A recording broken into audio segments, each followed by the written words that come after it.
guys, welcome to another week of Food in Common.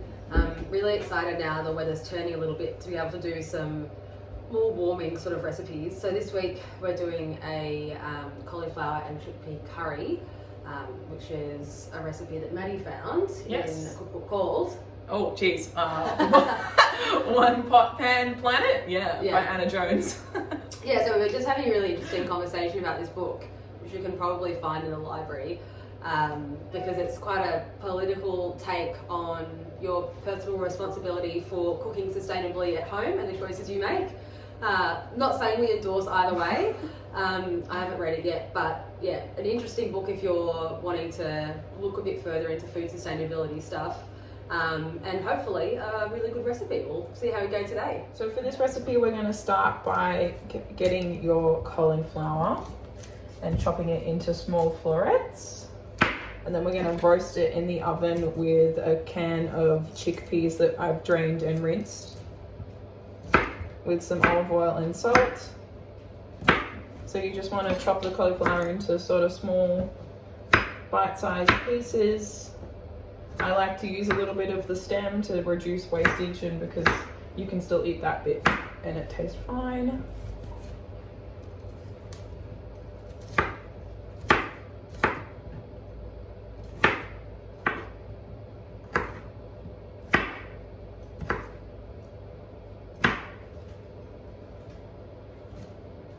So just florets like this will be great, and then you can put them on your oven tray. All right, so on the trays, I've got the chopped up cauliflower, your drained chickpeas. I've divided this between two trays because there's so much cauliflower, because it was a big one. I'm just gonna drizzle with olive oil and sprinkle with some salt. And then you're gonna roast it in the oven at 200 degrees for about 20 to 30 minutes until the cauliflower is nice and soft and starting to get golden. In this next bit, we're going to make the sauce for the cauliflower and the chickpeas. You're going to start off by chopping up the garlic and ginger. This doesn't have to be done finely or perfectly because we're going to be blitzing it in the blender or a hand mix if you have one. So don't stress too much about how big the pieces are, just small enough so that they cook evenly in the fry pan.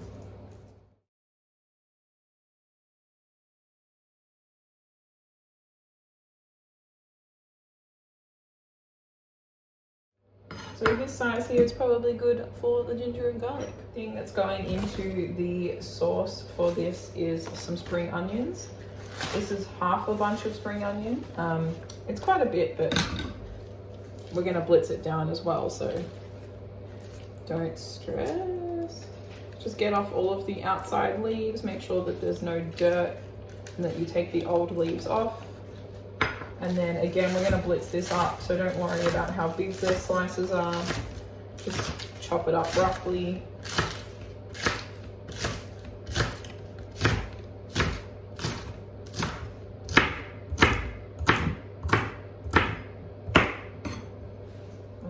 And now I'm going to chop up the capsicum into bite-sized pieces. This is also going into the sauce and is going to be blitzed in the food processor. So again, don't worry about how big the pieces are, just sort of make them bite-sized, rough little squares so that they cook relatively fast.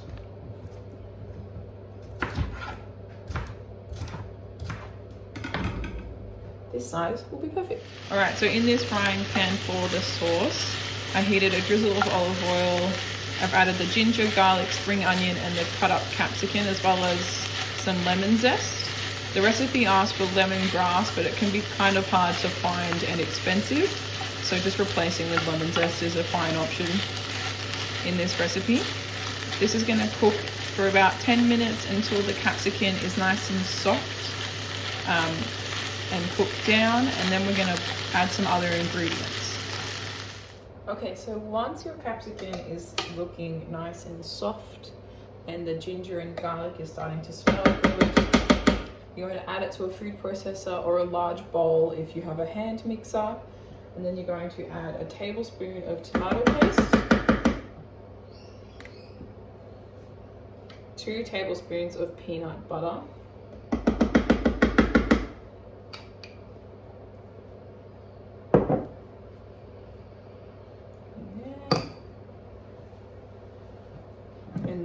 a tablespoon of soy sauce. You can just randomly measure that out. And a tablespoon of vinegar. I'm using apple cider. You could use white vinegar. You could use white wine vinegar. And then you're going to add 2 tablespoons of water or thereabout. A little bit of salt. And then blitz it up.